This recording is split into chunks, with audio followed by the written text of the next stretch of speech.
Lisons la parole de Dieu. Matthieu 6, je suis au verset 19.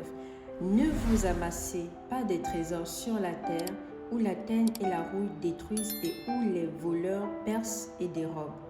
Verset 20. Mais amassez-vous des trésors dans le ciel, où la teigne et la rouille ne détruisent point, et où les voleurs ne percent ni ne dérobent. Car là où est ton trésor, là aussi sera ton cœur. Cela veut tout simplement dire, ne te focalise pas sur les choses de ce monde.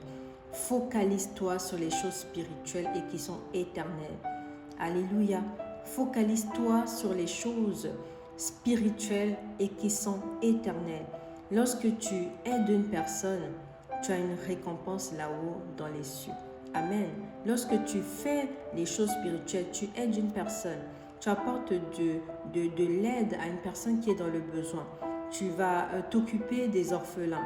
Tu vas parler du Seigneur Jésus à des personnes qui ne connaissent pas le Seigneur Jésus.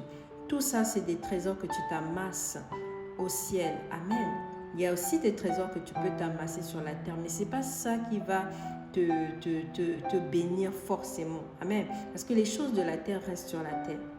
Par exemple, tu vas t'acheter des habits, oui, c'est bien. C'est des habits, tu vas t'habiller, c'est très bien. Mais ces habits-là, lorsque tu vas quitter ce monde, ça va rester. Les habits vont rester.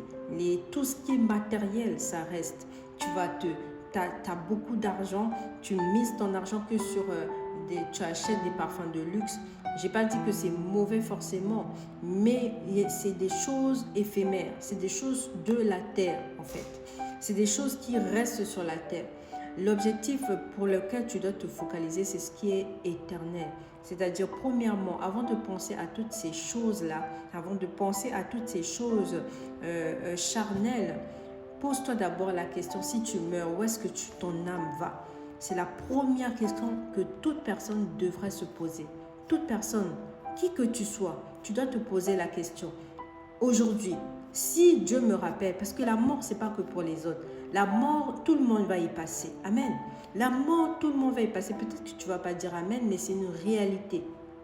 C'est une réalité auquel on ne peut échapper. Tout le monde passera par la mort. La question de savoir est que ce n'est pas comment tu vas mourir. Ce n'est pas de quelle manière tu vas mourir. Mais c'est où est-ce que tu vas te retrouver le jour où tu vas mourir. Est-ce que tu seras dans un bon endroit ou dans un mauvais endroit? Il y a deux choses. Soit tu te retrouves auprès du Seigneur, soit tu es écarté éternellement auprès de Dieu. Tu es écarté de la présence de Dieu. Vous savez, personne ne voudrait être écarté.